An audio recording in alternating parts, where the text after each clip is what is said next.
Hello everybody, this is the creator of Abomination here with another video for a Final 90 winning contest. This time it's his February giveaway of the 101 Dalmatians 2-disc Blu-ray DVD digital copy pack. And what we would have to do to get 4 additional entries into the contest is make a YouTube video talking about our favorite Disney Platinum editions. He specifically said top 10. I contacted him and asked him if I could do a top 5 just to try to keep things to a reasonable length. We'll see when this video is uploaded how long it actually is. And he okayed the top 5, so I'm going to be doing my top 5 favorite Disney Platinum Edition DVDs. So without further ado, Alright everybody, so starting off at number 5 on this top 5 list of my personal favorite Platinum Editions, we have Peter Pan's 2-disc Platinum Edition. Peter Pan, talking about the movie for a second, it's not, I wouldn't put it maybe in my top 10, but it is one of my favorite Disney movies.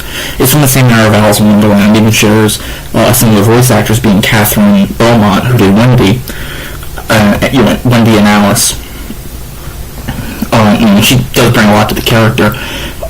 The reason, before I get into it, there are a few hindrances that I have with the set that make it that leave it at number 5, that hold it from being pushed any higher. Number 1 is the way the film looks a little bit. Maybe someone can fill me in the comments, but I always thought movies like Alice in Wonderland and Peter Pan were done in full screen. They weren't made to be in widescreen. To my knowledge, the only movie, one of the few Disney movies that was meant to be in widescreen was Sleeping Beauty. But, for some reason, and it just kind of bothers me a little bit because I would like to see the movie in its original aspect ratio, which if you have a widescreen television, good luck, because it's going to be filling the entire screen. That's the thing I have with an Alice in Wonderland DVD set too. Maybe the Blu-rays. Actually, I know for a fact the Blu-ray of Alice in Wonderland is in its original form, so I might actually have to pick that one up. But getting back to Peter Pan, that was one hindrance to the set, in my opinion. Honestly, it's one of the few hindrances. But, it has really good bonus features that make it fit on this list. It has a full-length audio commentary, that was apparently, and another reason why it's on this is because it's not really new. It was on apparently the special edition that came out a couple of years before the Platinum edition. They had this audio commentary as well, so it's not exactly new. But regardless, it's hosted by Roy Disney, which is always nice to see. It has, snippets from interviews from Catherine Beaumont, who I said before was Wendy, Ward Kimball, Mark Davis, Frank Thomas, Ollie Johnston, Leonard Maltin, and some clips by Walt Disney himself. It's not... They really don't talk about what's on screen for most of the time. It is just a bunch of collected... I don't know how to explain it. It's a good commentary, but don't expect them to talk specifically about, how they came up with the idea that Hook would set a bomb for Peter. Don't expect that. It's more or less talking about more general topics. You have a sing-along track. It's nothing real special with that one. And then you get to disc 2, which you got a demo form of a song. You have a lost song, which was called Neverland. You have a music video for that as well. You have a cover of Second Star to the Right. You have a bunch of games that are done kind of poor CG, but again, this is a DVD. I'm not expecting Pixar quality. It does have Easter eggs. Some of these sets don't have Easter eggs, so the ones that do, it's actually really cool to see. Similar to what you get on I think it's one of the Lion King sets, which had sort of a panoramic view of the Pride Lands. I think you get a 2-minute virtual flight with Peter Pan over CG sets of London, and I think it goes into Neverland as well. It does have a behind-the-scenes featurette, but it was the same one that's on It's really, it's a 15-minute long documentary that's been seen on many editions of Peter Pan. I think even the VHS version had it. So it's not exactly special, but it's still nice to have. You do get a really cool feature that was in Walt's Words, Why I Made Peter Pan, hosted by Ron Clements and John Musker, whose names will not be the only ones you see on this list. Basically, it's talking about why Walt's thoughts on making the movie. It was basically an article that they put music and pictures and audio to. It's really, really good. You have a few other featurettes about different versions of Peter Pan that might have been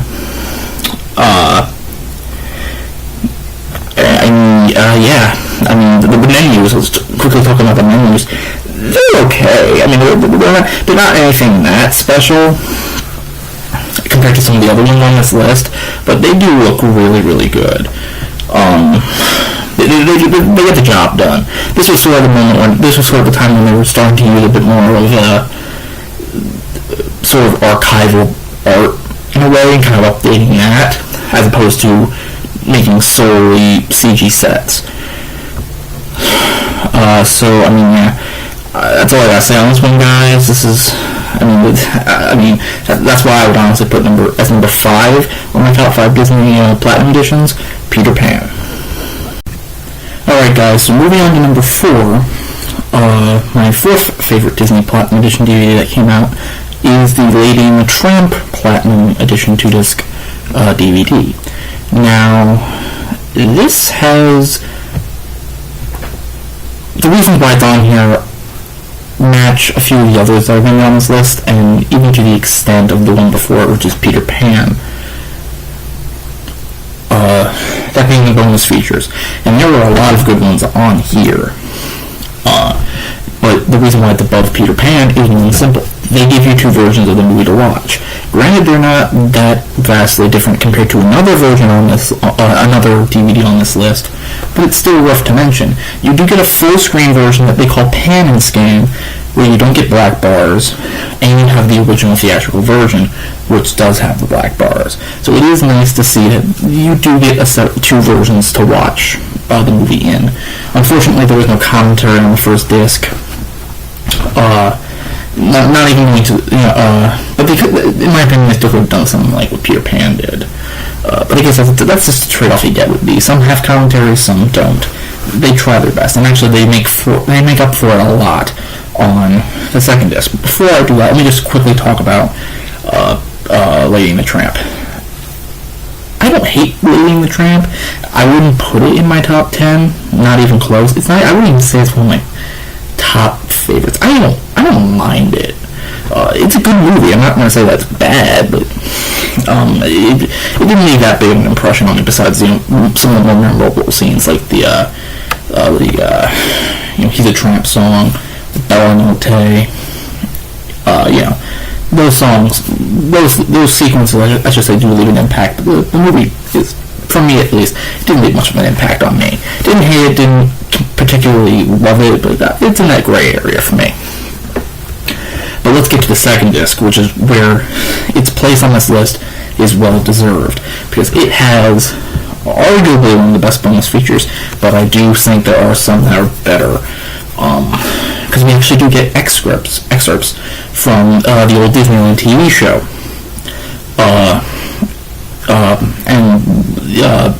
There's a 4-minute introduction by Art Goldberg, who made the genie in Aladdin, and he basically is saying that these aren't just from the vault. They remastered them. They tried to make them look as good as they possibly could, given that it's not a Disneyland set, it's just a Lady and the Tramp set. But the ones that you do get are The Story of Dogs, which runs about 18 minutes, and then you get something called The Cavalcade of Song, which runs roughly 22 minutes. Out of the two, my favorite is arguably the Cavalcade of Song, because there you get Peggy Lee, who did the song, helped with the song for the movie, and it's fictionalized to an extent, but it shows you how they did the Siamese Cat song, and you actually do see a performance of He's a Tramp in both animated and live-action form. But between the two, there was a 3-minute black and white preview of The Story of Dogs from the ending minutes of the previous week's episodes. That's always nice to see. But those are arguably some of the best sets. If there is no other reason to get the set, if you hate Lady and the Tramp, please get it for this, because if you like animation, these 2 episodes are really interesting to see. But aside from that, you do get stuff on. You get shots of the character designs. I'm trying to think. You get there was another featurette that's kind of interesting, because you see original 1943 storyboards done by Bernie Mandelson and Eric Goldberg. Eric Goldberg is a really prominent face on this set. There's an amazing behind-the-scenes documentary, I guess you could say, called Lady's Pedigree, that just shows you, it is broken up so you can watch parts when you want to. It's really, really educational. And finally, one of the things I should say that I add is you do get something about the story of Lady and the Tramp, which gives credit to Joe Grant, who is uncredited, but basically came up with the idea of Lady and the Tramp. So it was nice to see Disney finally give him, kind of the credit he deserves. But let's talk about the menus. The menus, not as good as Peter Pan's, admittedly, but the reason why it's higher than Peter Pan's is because of everything else that I just said before in the bonus features. But yeah, it uses entirely CG sets made to look like the movie. It's okay. It's not terrible, but I kind of prefer the way Peter Pan's look personally. But yeah, it looks decent enough. So you have the wonderful bonus features, the option to watch a full screen version of the movie, or pan and scan, as some people might want to call it, or the original theatrical version of the film. And the menus, which aren't bad but not that good, which is, all of those combined is why I would personally put Lady and the Tramp's Platinum Edition as my number 4 in my favorite Disney Platinum Editions. Alright everybody, so moving on down the line here, we are at number 3, and my number 3 pick is the Beauty and the Beast Platinum Edition DVD that came out in 2003, I think. Yeah. Or sometime around there. The movie I'll talk about quickly for a second, and then I'll get into the menus and the bonus features. I like Beauty and the Beast. I would put it in the top 10. I really do like the movie. I like the characters. I like the story. The songs are really, really well done. Howard Ashman and Alan Menken again did marvelous work with Beauty and the Beast. And what I like about this set, kind of going into bonus features now, is that when I talked about, they give you 3 versions of the movie, kind of like what Lady and the Tramp did, where they give you 2 versions of the movie, but instead of it being the same movie but just a different aspect ratio, here we get 3 technically different versions of the movie. We get the original theatrical version, or what Disney would like to call the original theatrical version, that they kind of gussied up for this set. Then you get the same film but with an extra scene added in the extended edition, being Human Again, which was from the Broadway stage play, which is a really good song. I'm surprised they actually didn't put Maison de Lune in. That would actually be really good. But Human Again's probably the better out of the two. And arguably, the best one out of all of them is the Work in Progress edition, which, it's really cool because you get to see a mix of separate video footage for unfinished animation and stuff from the theatrical cut. it's like 70% of completed animation, and the rest of it is basically roughed up and cleaned up animation. And it was seen at, I think, the New York Film Festival, or the New York some film festival. I think it was the New York one. If I recall, gather hype up for the movie. So it's a really interesting cut, especially if you love the film. It's a really interesting set to see. But let's actually get into some of the bonus features. Like some of the other sets that I've talked about, we do get an audio commentary, but unlike some of the ones I've talked about previously, this one is actually scene specific because it was an audio commentary by the directors. Kirk Wise and Gary Trousdale, with the producer Don Hahn and Alan Menken, who was the composer. It's actually a really funny one because they do make fun of some of the plot holes of the movie, and some of the stuff it doesn't, like, because since Beauty and the Beast was made on such a tight schedule, some things fell by the wayside, and they will actually point that out. There are actually directors who will make that stuff known. They even tell you something about the sign when Maurice comes to in the opening of the movie. A little Easter egg about that. They point that kind of stuff out. And then you get to disc 2, which is when they go hog wild, because it's divided into 4 sections: the library, a game section, something they call Mrs. Potts Engaging Treats, and the West Wing. And essentially, this is the way of breaking up bonus material based on what kind of person they would think would be interested in it. So, like, you have the library, who they say is for, like, the ultimate film fan, the ultimate film buff. The West Wing is like the normal.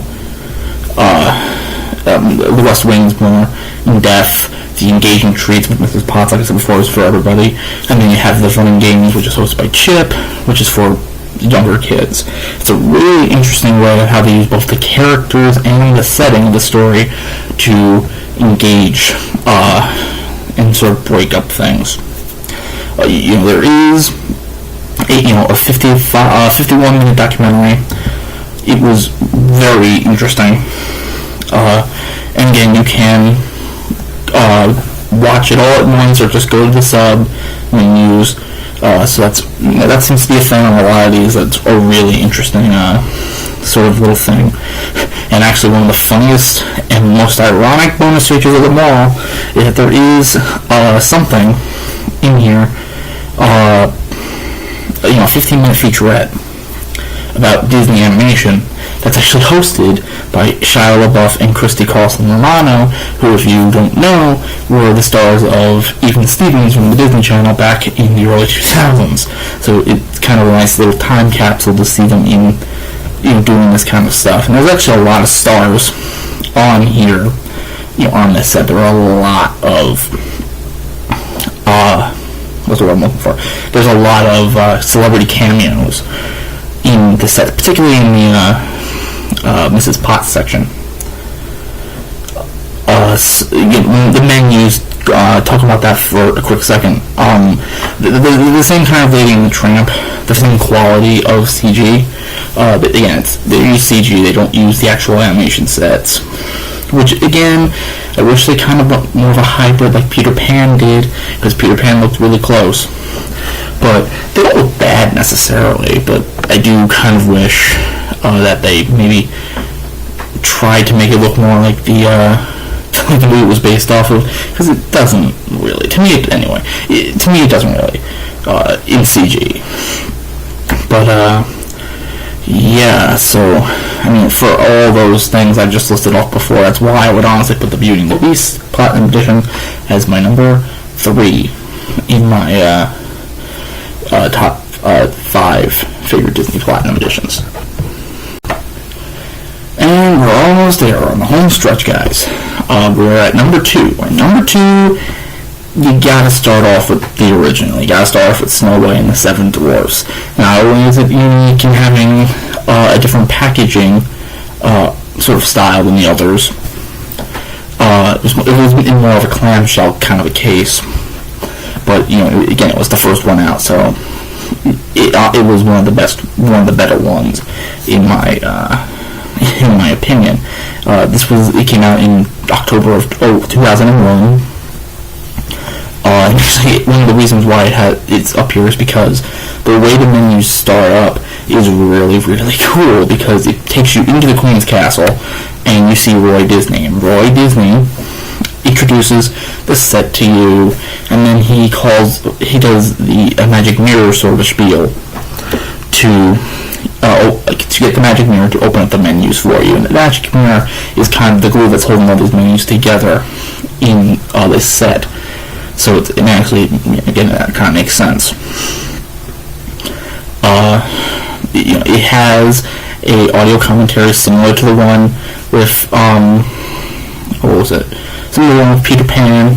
It's not really scene specific, but it is a good value for a commentary. Going into the bonus features now, you get a Silly Symphony, which is the Goddess of Spring, a 38-minute documentary narrated by, ironically, Angela Lansbury, who was Mrs. Potts and Beauty and the Beast. It's a really interesting documentary. It goes into a lot into the history of both the Disney studio and the movie, Snow White and the Seven Dwarfs. You of course get a game, for the kids, and a sing-along version of Hi-Ho. And then you get something that's actually really kind of interesting as well. You get something they call a VIP guided tour. Since this came out in 2001, they were trying to help people who maybe weren't as familiar with DVD technology. So they do these, and actually on disc 1 anyway. It is on disc 1. It's called so after Roy Disney introduces everything that's on the disc in that little spiel with the magic mirror that I talked about earlier, you can get a tour of disc 1 or disc 2 tour. Both are hosted by Angela Lansbury, and it basically gives you a little bit of a sampling of what you will see.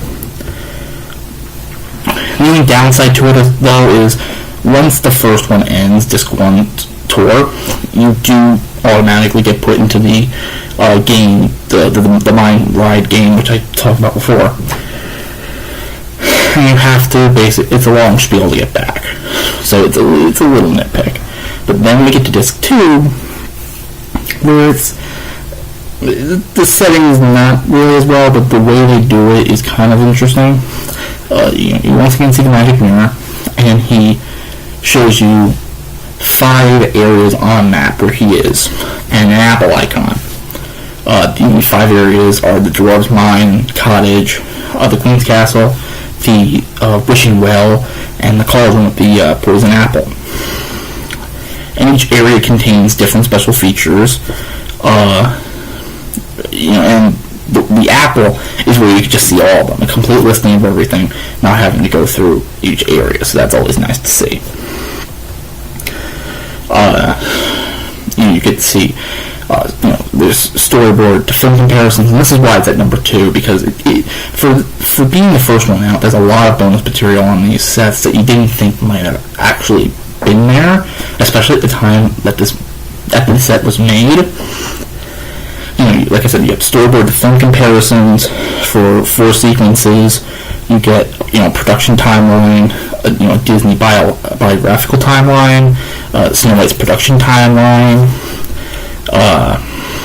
and Disney again with the Brothers Grimm. They do tell you the story that it was based on, and they do give you the option to read that. They do tell you, they have something called Abandoned Concepts, which gives you some kind of deleted scenes, and they explain to you why they weren't in there, and they'll show you them. They talk about the restoration that the set had to go into. You have galleries of artwork, 480 stills, to be exact. You get, just like Lady and the Tramp, you get 2 snippets from the Disneyland TV show. One from the story of the Silly Symphony, another from Tricks of Our Trade, and Camera Tests, which is a featurette hosted by manager of Disney Film Restoration, Scott McQueen, who comments on individual tests done to determine the look of a certain scene. That's not from the Disneyland TV show. That's another bonus feature. You get something about the voice actors on Snow White, some rare footage of live-action reference, given with a commentary by Scott McQueen, because there's no really sound to it. There's the soup scene, music in your soup. There's more deleted scenes. Something called Disney Through the Decades, which those give you a bunch of posters for Snow White, basically when it was re-released, and you click it and it'll tell you what was happening in Disney around that time. This set has some of the best bonus features that they did, only outmatched by one other one that, I'll get to in number one. There's too many bonus features here for me to really go into and to tell you about. Just, if you love Disney history, you really will love this set, especially early Disney history. Again, being made in the early 2000s doesn't go to the 2010s, so you don't get like Frozen or Tangled or any of them really. It just goes to like maybe 2002. The menus, they were okay. They're getting the same CG kind of stuff. Even the Magic Mirror is a CG character. He's not animated in a CG mirror. But the CG animation isn't terrible. So for the plethora of bonus features, the okay menus, and of course the great movie of Snow White, that's why I'm going to put Snow White's Platinum Edition as number one. Alright everybody, here we are, my number one favorite Disney Platinum Edition DVD, and is it really any surprise? It's Aladdin. It's the Aladdin 2-disc Platinum Edition that came out, I believe, in 2004. I talked about this a little bit in my top 5 favorite Disney gifts, or favorite Disney gifts. I don't think I made it a top 5. So I'm not going to go too in-depth here. I'm going to, of course, explain why I like it and why it's my number one, but I'm not going to go, hopefully, not too deep into it. So if you want more info about that, you can go check out that other video. Mainly, I'm not going to talk about, I'll talk about it. So yeah, let's just get into what I like about it.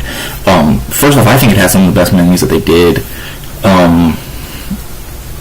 For any of the Platinum Editions, I think this one had sort of the best, it looked like it had the best use of the menus. Disc 1, the main menu was you had the lamp in the sand and the Cave of Wonders in the background, which kind of foreshadowed what you would see on Disc 2.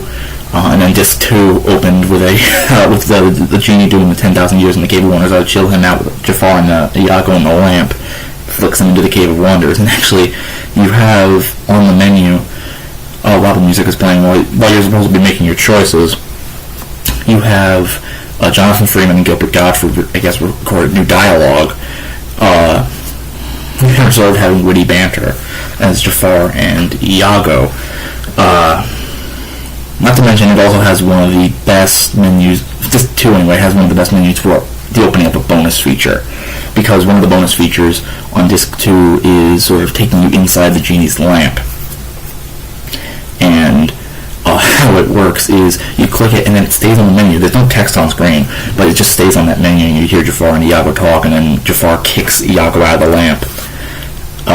Which is not really good continuity-wise from the second movie, but Disney probably wishes the second movie didn't happen.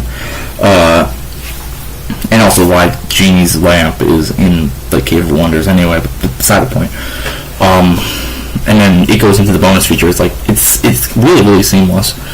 And I haven't really seen how seamless that is on a DVD until I got Blu-rays, and how seamless those menus are, or menu, I guess I should really say. So yeah, I just think it has some of the best ingenuity with the menus, and just some of the best looking menus out of anything. Nothing really looks too computer generated, like a lot of them, like Snow White, which I talked about earlier. It has sort of a computer backgrounded look. Like, you can definitely tell that the backgrounds are newer computers. But that one kind of has an excuse. Not only was it the first one out, but it was like in the early 2000s. So computer generated technology wasn't at that level yet that it is now. But I think the Aladdin one has some of the best menus. It also has some of the best bonus features, in my opinion. it arguably has one of the best making-of featurettes ever, which is Diamond in the Rough, and essentially what it is, it's called Diamond in the Rough, and essentially what it is at the Hyperion Theater in Disney's California Adventure, which houses the Aladdin Musical Spectacular stage show. This is back when it first opened.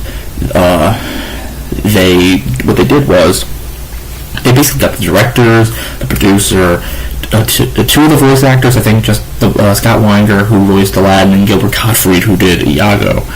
I think they're the only two voice actors who were there. Some of the lead animators, and basically they just talked about the movie, and how good it really was you could watch the entire thing and all of the extra material within that one. What I mean is by that is, you would have maybe a conversation with them that was recorded, and then you would go into specific making-ofs. Like there's when they're talking about the characters, you might see a pencil test. You might see the conversation with the animators, and then that might stop, and then one of the features you might see before the next big talk might be a pencil test of Aladdin or the genie. So yeah, I mean that's a really, really good one. And again, it's and what I was talking about before is, you could either watch the whole thing like that, or you could push a menu and you'd be taken to a menu where you could either watch just the conversations or specific bonus material.